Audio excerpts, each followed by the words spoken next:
In the heart of Washington, D.C., where politics buzzed like an electric current, former President Barack Obama stood confidently on stage. He was there to rally support for Democratic candidates ahead of a critical midterm election. The venue was packed with people, some cheering loudly, others listening intently, and a few skeptics waiting to see if the man who once led the free world could still command attention. Known for his calm demeanor and eloquent speeches, Obama seemed untouchable, almost larger than life. But that day, something unexpected happened, a moment that would shake even him. The event took place in Ohio, a state often considered the battleground of American politics. It wasn't just any speech, it was meant to energize voters, remind them of the values they shared, and inspire hope. As Obama began speaking, his voice carried the same warmth and conviction that had won him 2 presidential terms. He spoke about unity, progress, and the need to protect democracy. His words flowed smoothly, painting vivid pictures of a brighter future. People nodded along, clapping at all the right moments. Everything seemed perfectly orchestrated. But then, out of nowhere, chaos erupted. A woman pushed through the crowd, ignoring security guards trying to stop her. She made her way onto the stage with surprising speed, her face set in determination. This was Rachel Hayes, a name few outside political circles knew at the time, but one that would soon be plastered across every news outlet. Hayes was a rising star within J.D. Vance's team, known for her sharp tongue and unapologetic stance on conservative issues. Her boldness was unmatched, and today, she decided to take matters into her own hands. As Hayes stepped up beside Obama, the audience fell, silent. Cameras clicked furiously, capturing every second of what was unfolding before their eyes. For a brief moment, Obama looked startled, not because he feared her, but because this kind of disruption was so rare. Politicians were used to hecklers, yelling from the back, or protesters holding signs outside venues. But someone walking onto the stage? That was unheard of. Hayes didn't waste time. With a microphone already in hand, she turned to face Obama directly. "Mr. President," she began, her tone firm yet measured, "you talk about helping working-class Americans, but your policies have only hurt them." Gasps rippled through the crowd. No one expected such direct confrontation, especially not during a carefully planned campaign event. Hayes continued, listing specific examples of policies she believed had failed ordinary citizens. She accused Obama of being out of touch, claiming he prioritized global agendas over domestic needs. Obama tried to respond, his usual composure masking the surprise he felt inside. "I appreciate your passion," he said calmly, attempting to regain control of the situation. But Hayes wasn't done. She pressed further, challenging him on everything from healthcare reforms to trade agreements. Each accusation landed like a punch, leaving Obama momentarily flustered. He stumbled over his words, searching for a way to counter her arguments without appearing defensive.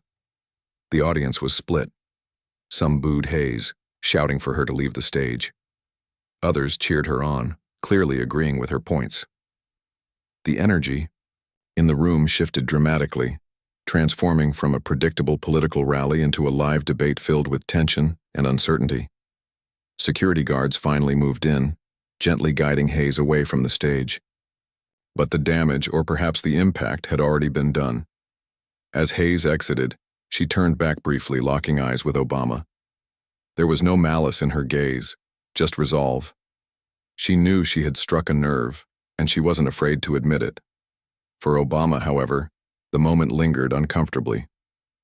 He paused, collecting his thoughts before addressing the crowd again. "Democracy thrives on dialogue," he said, forcing a smile, "even when it's uncomfortable." Though he managed to finish his speech, the incident cast a shadow over the rest of the event. Reporters scribbled notes furiously, eager to file stories about what had just transpired. Social media lit up instantly, with clips of the confrontation spreading like wildfire. Supporters of J.D. Vance hailed Hayes as a hero, someone brave enough to call out a former president. Meanwhile, Obama's allies rushed to defend him, accusing Hayes of grandstanding and disrespecting the office he once held. Backstage, Obama exhaled deeply, leaning against a wall as aides buzzed around him. He couldn't deny that Hayes had caught him off guard.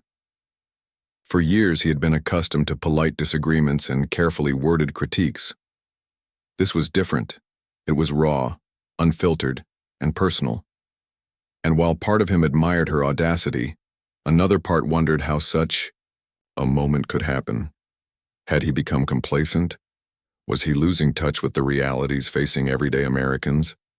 That night, as Obama reviewed footage of the incident, he realized something important.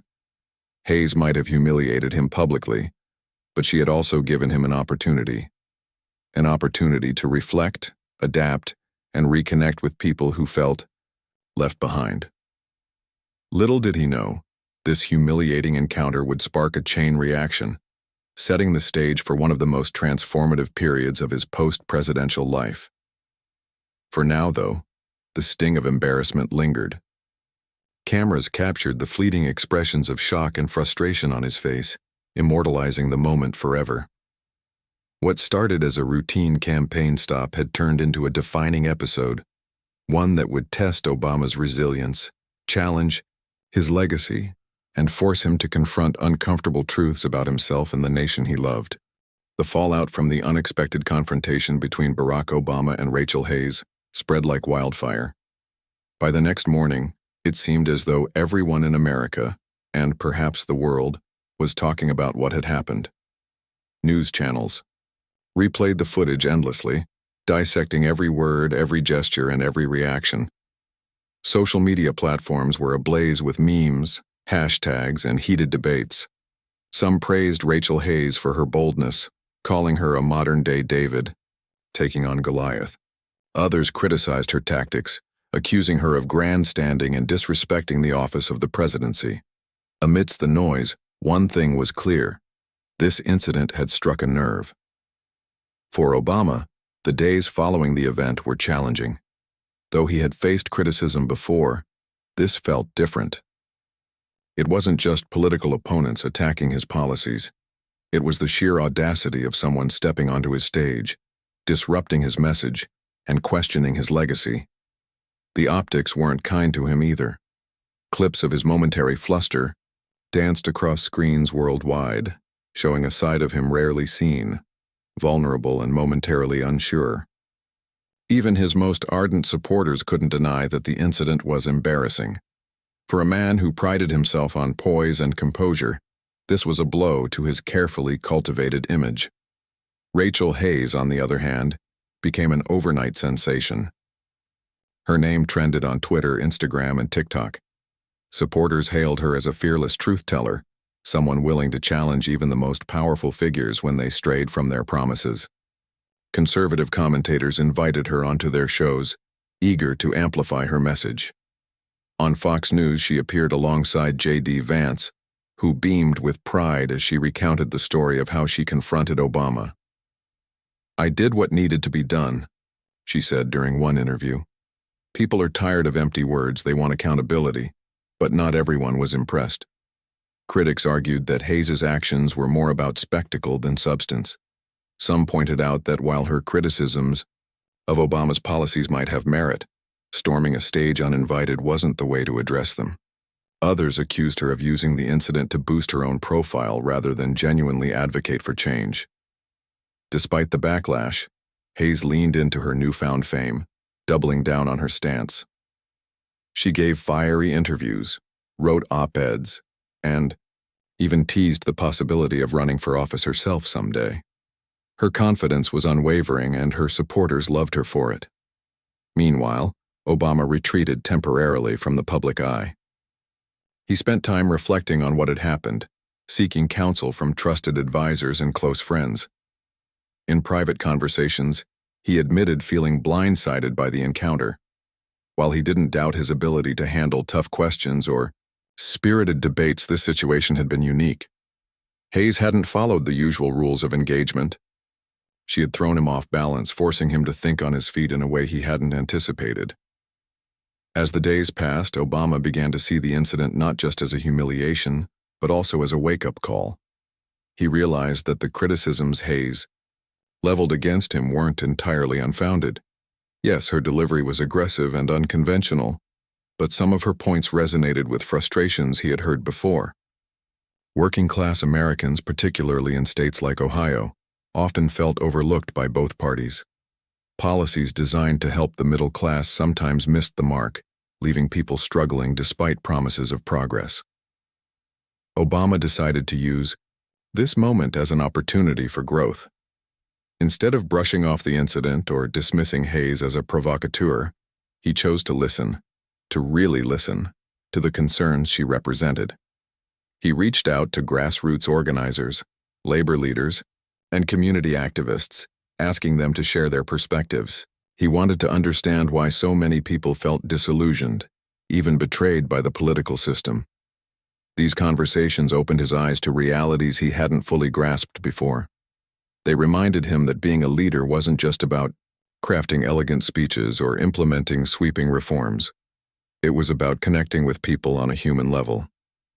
While Obama worked behind the scenes, the media frenzy continued. Late-night talk show hosts joked about the confrontation, turning it into comedic fodder.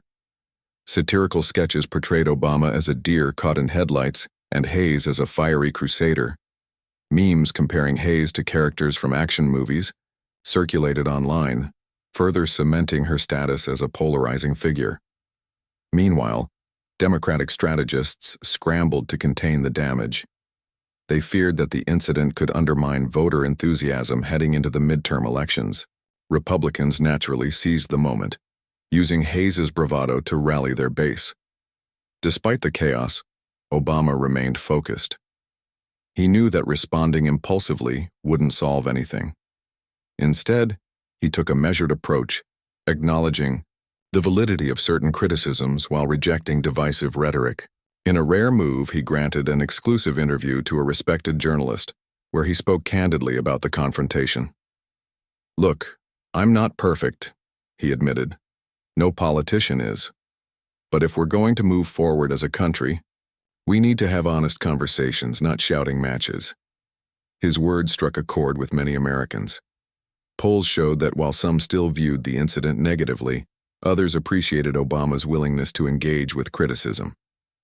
His humility and self-awareness stood in stark contrast to the increasingly toxic tone of modern politics. Slowly but surely, the narrative began to shift. What had initially seemed like a major humiliation for Obama started to look more like a turning point, a chance for him to reconnect with voters and reaffirm his commitment to unity. As the dust settled, both Obama and Hayes found themselves at crossroads. For Obama, the incident served as a reminder that leadership required constant adaptation. For Hayes, it was a launching pad, propelling her into the national spotlight.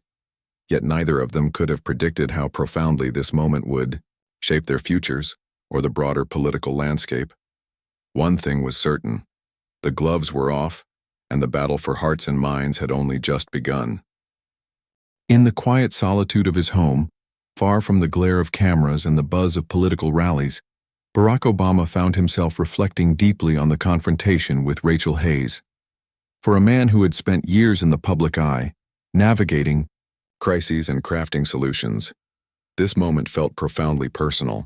It wasn't just about being challenged, it was about being reminded of the distance between his ideals and the realities faced by many Americans.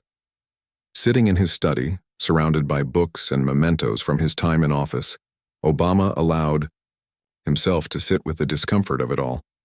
He thought back to his early days in politics, long before he became a household name. He remembered the cramped apartments, the long hours knocking on doors, and the countless conversations with people who felt invisible to those in power. Those experiences had shaped him, driving his belief that government could be a force for good if it truly listened to the people it served. But now, years later, he wondered, had he stayed true to that Chu Shin? Or had the demands of leadership and the complexities of governance caused him to lose sight of the very people he had vowed to uplift? The criticisms Hayes had hurled at him weren't entirely unfamiliar. He had heard similar complaints during his presidency about healthcare costs, trade policies, and the struggles of working-class families. Yet hearing them delivered so bluntly, in front of an audience that included both supporters and skeptics, forced him to confront these issues anew. It wasn't easy. Admitting fault, even privately, required humility. But Obama knew that growth often came from discomfort, and so he resolved to dig deeper, to reconnect with the voices he might have unintentionally overlooked. Determined to understand the frustrations Hayes represented, Obama reached out to old friends and allies, people who had been on the ground, fighting for change long before he entered politics. He called grassroots organizers, labor union leaders, and community activists, asking them to share their perspectives without sugarcoating anything. These conversations were eye-opening. One organizer told him about factory workers in Ohio who felt abandoned after companies outsourced jobs overseas. Another spoke of small-town farmers struggling to make ends meet, despite promises of economic revitalization. Each story painted a picture of lives caught in limbo, of people clinging to hope while feeling increasingly disillusioned. Obama also made an effort to engage directly with voters. He attended town hall meetings in rural areas and industrial towns, places where Democratic candidates often struggled to gain traction. Instead of delivering polished speeches, he chose to listen. He sat at tables in community centers, sipping coffee alongside factory workers and teachers. He asked questions, not because he needed answers for a policy paper, but because he genuinely wanted to hear their stories. People opened up to him, sharing their fears, dreams, and disappointments. Some expressed anger, not just at Republicans or Democrats, but at the entire system they felt had failed them. Others spoke of resilience, of finding ways to persevere, despite mounting challenges. These interactions reignited something within Obama. They reminded him why he had entered politics in the first place, to give a voice to those who felt voiceless. As he traveled from one town to another, he began to see parallels between the struggles of today and the ones he had witnessed decades earlier. The faces may have changed, but the underlying issues remained the same: economic insecurity, lack of access to affordable health care, and a sense of alienation from the political process. What struck him most was how eager people were to be heard. Many hadn't expected a former president to show up in their small towns, let alone sit down and listen to their concerns. But when he did, they responded with honesty and vulnerability. At the same time, Obama couldn't ignore the role social media played in amplifying divisions. Scrolling through Twitter or watching cable news, it was easy to believe that America was irreparably split into two camps. Yet the people he met face-to-face told a different story. Yes, they disagreed on policies, but beneath the surface there was a shared desire for stability, opportunity, and dignity. Obama realized that bridging these divides required more than lofty rhetoric. It demanded empathy, patience, and a willingness to meet people where they were. This period of introspection also prompted Obama to examine his own legacy. He thought about the Affordable Care Act, which had expanded health care access to millions, but still left gaps that frustrated many. He reflected on the Dodd-Frank financial reforms, which aimed to prevent another economic collapse, but were criticized for favoring big banks over ordinary consumers. Even initiatives like the Paris Climate Agreement, though celebrated globally, hadn't fully addressed the immediate needs of coal miners and oil workers whose livelihoods depended on fossil fuels. These policies had been crafted with good intentions, but good intentions alone weren't enough. As he processed these thoughts, Obama began drafting an op-ed. Writing had always been a way for him to clarify his ideas, and this piece would serve as both a response to Hayes and a reaffirmation of his values. In it, he acknowledged the validity of some criticisms leveled against him. "Change is hard," he wrote. "It doesn't happen overnight, and it rarely satisfies everyone, but we must never stop striving for a better future." He rejected the divisive tactics that characterized much of modern politics, arguing that progress required collaboration rather than conflict. The op-ed struck a chord with readers, earning praise for its honesty and vulnerability. It marked a turning point, not just for Obama, but for the broader conversation about leadership and accountability. Through these efforts, Obama began to rediscover his purpose. The humiliation he had felt after the confrontation with Hayes transformed into motivation. He understood now that staying relevant in today's political landscape meant more than defending past achievements. It meant engaging with the present no matter how messy or uncomfortable that might be. For the first time in years, he felt a renewed sense of urgency, a reminder that the work of building a fairer, more inclusive society was never truly finished. By the time he returned to the campaign trail, Obama carried himself differently. There was still the familiar charm and eloquence, but now there was also a rawness to his approach. He spoke less about abstract principles and more about concrete experiences, the kind that resonated with people who felt forgotten by Washington elites. His speeches became less about winning arguments and more about fostering understanding. And slowly but surely, audiences responded. They saw a man who wasn't afraid to admit his mistakes, who valued connection over perfection, and who believed in the possibility of unity even in fractured times. For Obama, this journey of reflection and reconnection wasn't just about salvaging his reputation or countering criticism. It was about rediscovering the essence of leadership, the ability to inspire trust, bridge divides, and remind people of their shared humanity. Little did he know, this transformation would set the stage for what lay ahead, a showdown that would test his resolve once again, but also offer an opportunity to prove that even in moments of doubt, growth was possible. Barack Obama knew he couldn't let the confrontation with Rachel Hayes define him. If anything, it had become a catalyst for change, a moment that forced him to reevaluate his approach and reconnect with the people who mattered most. But understanding their struggles wasn't enough. He needed to act. And so, with renewed energy and clarity of purpose, Obama launched what many would later call his counterattack. This wasn't about revenge or silencing his critics. It was about reclaiming the narrative, proving that leadership wasn't just about eloquent speeches, but also about listening, learning, and adapting. The first step in this new strategy was to take his message directly to the heart of the communities Rachel Hayes claimed had been left behind. Instead of sticking to big city rallies or high-profile events, Obama began visiting small towns and rural areas, places where Democratic candidates often struggled to gain traction. These weren't glamorous stops. There were no red carpets or massive crowds. In some cases, he spoke to just a few dozen people gathered in dingy VFW halls or local libraries.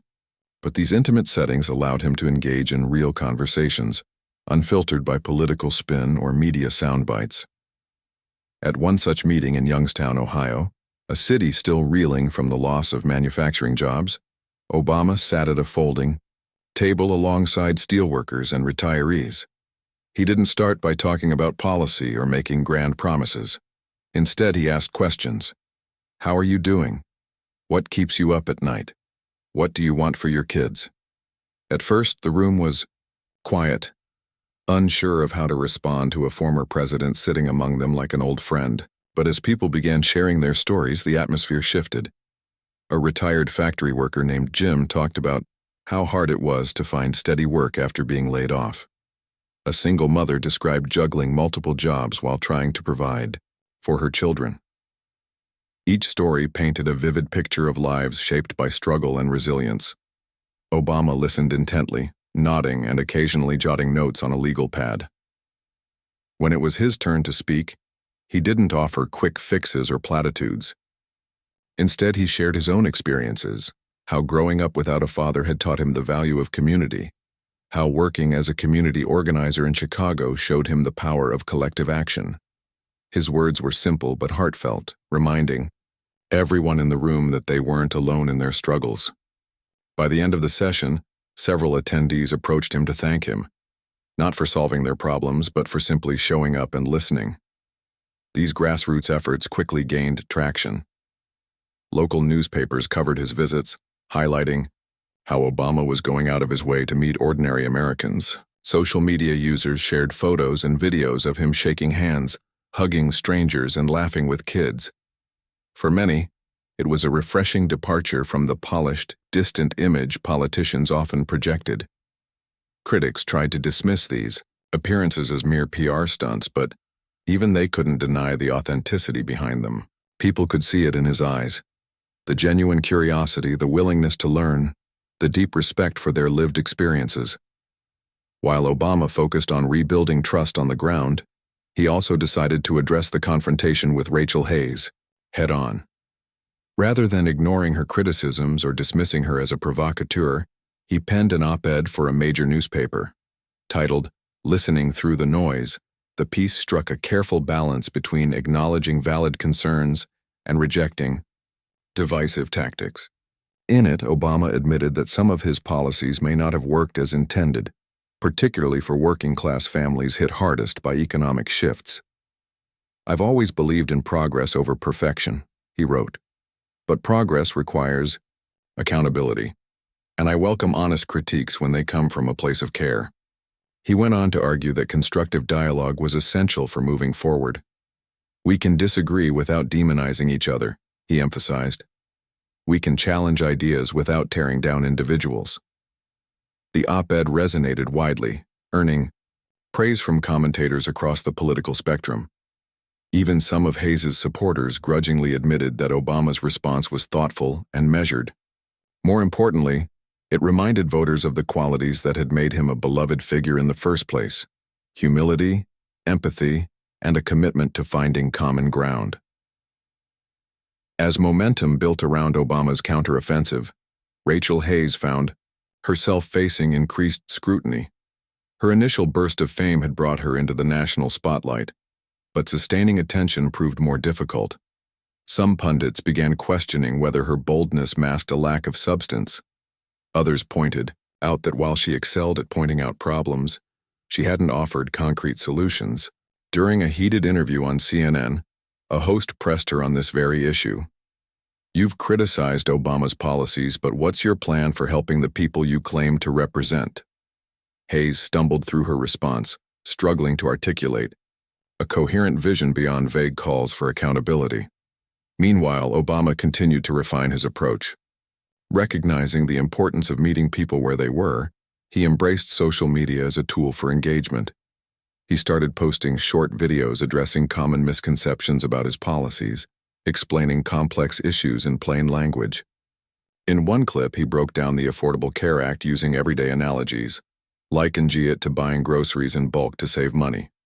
In another, he tackled trade agreements, comparing them to partnerships in sports teams. These videos went viral, reaching audiences who might otherwise tune out traditional political messaging. Obama also leaned into humor, knowing its power to disarm critics and connect with skeptics.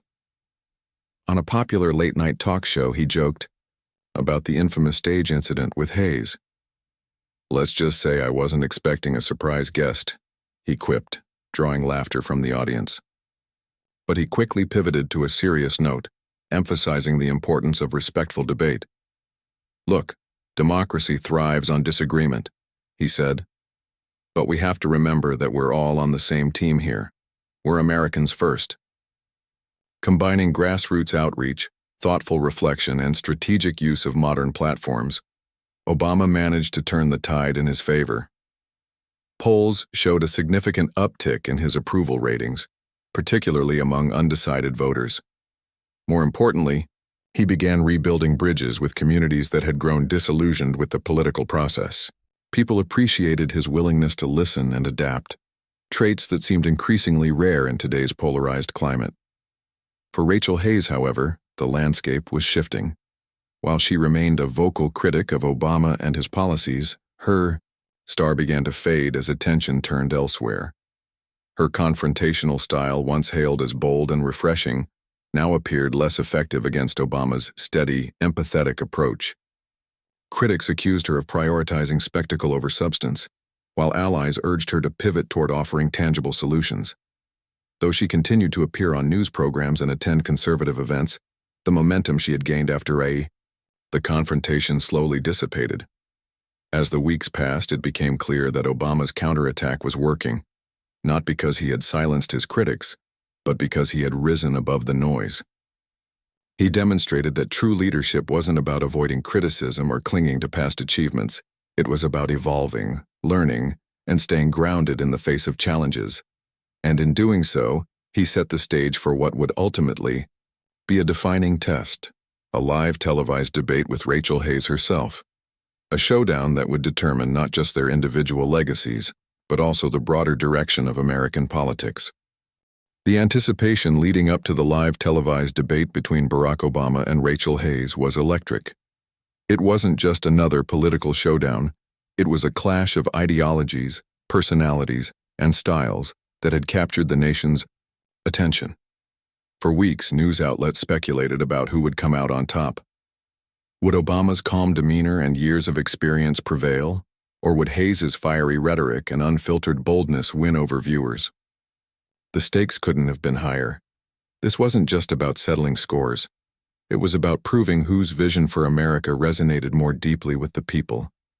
The debate took place in a packed auditorium in Columbus, Ohio, a fitting location, given the state's role as a battleground in American politics. Both sides saw this as an opportunity to sway undecided voters ahead of the midterm elections. Supporters of Obama filled one side of the room, waving blue signs and chanting his name. On the other side, Hayes's supporters held red banners, cheering loudly whenever she appeared on screen. The energy was palpable, with cameras capturing every cheer, jeer, and tense moment. As the moderator introduced the participants, the contrast between them was striking. Obama walked onto the stage with his characteristic confidence, dressed in a crisp suit and tie. His smile was warm but measured, exuding the poise of someone who had spent decades navigating high-pressure situations. Hayes, meanwhile, strode in with purpose, her sharp blazer and no-nonsense expression signaling that she wasn't there to play nice. She carried herself like a fighter stepping into the ring, ready to take punches but determined to land her own. From the opening statements, it was clear that this wouldn't be a polite exchange of ideas. Hayes immediately went on the offensive, accusing Obama of failing working-class Americans during his presidency. "You talk about hope and change," she began, her voice firm and unwavering. "But where was that hope for the factory workers in Ohio who lost their jobs because of your trade deals? Where was that change for families struggling to afford health care under your reforms?" Her words hit hard, designed to provoke a reaction. Obama didn't flinch. Instead, he leaned slightly forward in his chair, maintaining steady eye contact with both Hayes and the audience. "I understand why people are frustrated," he responded calmly. "And yes, there were mistakes made along the way. But let's not forget what we accomplished together. The millions of jobs created, the affordable health care extended to tens of millions, the steps taken to address climate change. Progress isn't perfect, but it moves us forward." Hayes wasn't satisfied. She pressed further, listing specific examples of policies she believed had hurt ordinary citizens. Her tone grew sharper, her accusations more pointed.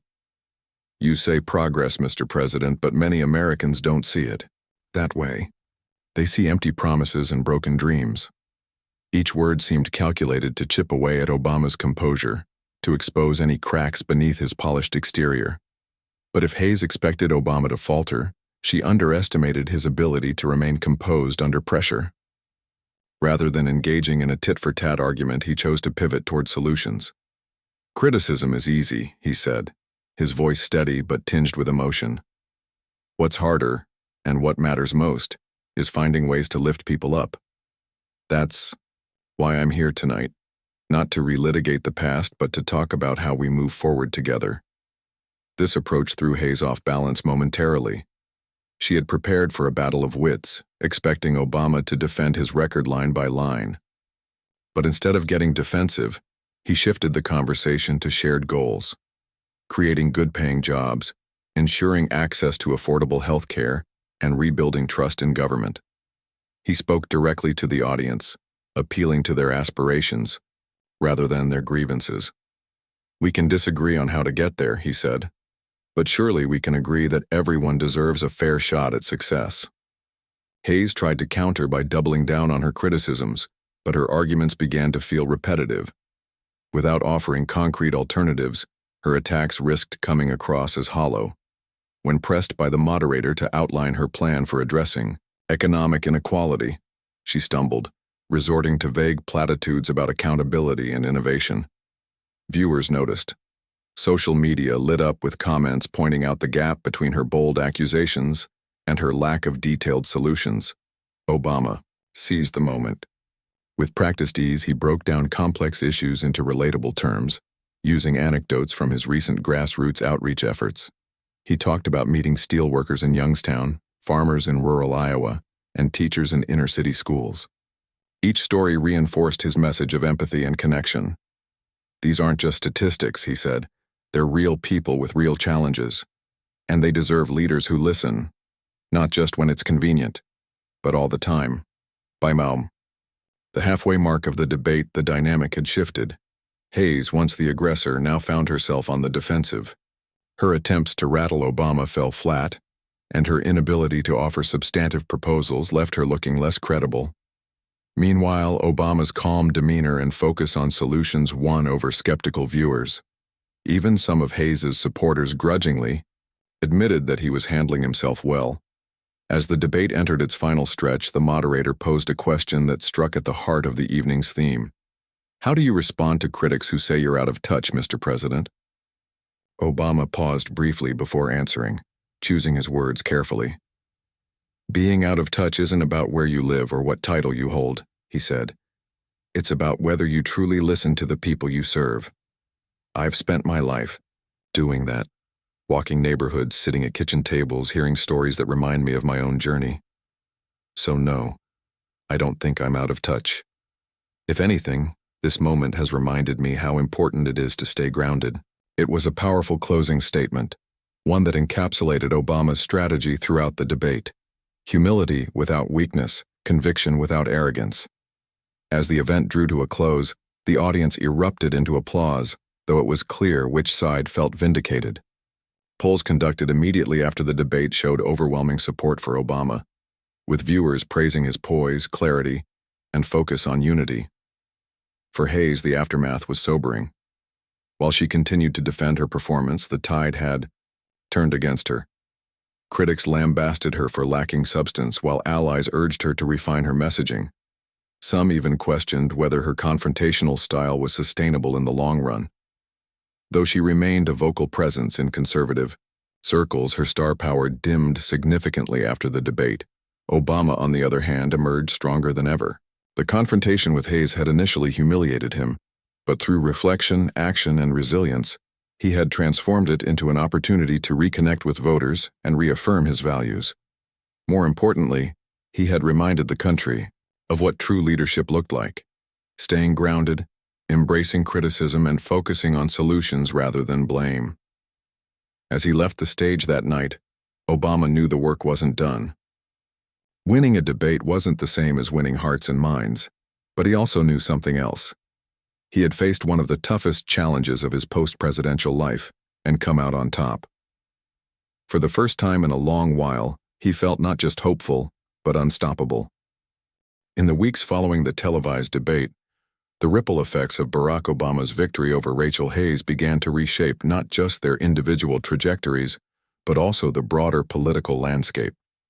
For Obama, the debate marked a turning point, a moment when he reclaimed his footing and re-established himself as a unifying figure, capable of navigating turbulent times. For Hayes, it signaled a humbling realization that boldness alone wasn't enough. Substance mattered too. The immediate aftermath of the debate was telling. Polls showed a surge in public support for Democratic candidates in key battleground states, many of whom had aligned themselves closely with Obama's message of unity and progress. Voters who had been undecided or disillusioned seemed to gravitate toward his vision of collaboration over division. His ability to connect with people on a human level, whether through grassroots outreach or thoughtful rhetoric, had clearly resonated. Even some Republicans quietly admitted that Obama's performance reminded them of why they once respected him, even if they disagreed with his policies. For Hayes, however, the picture was less rosy. While she continued to appear on conservative talk shows and write opinion pieces criticizing Obama, her influence began to wane.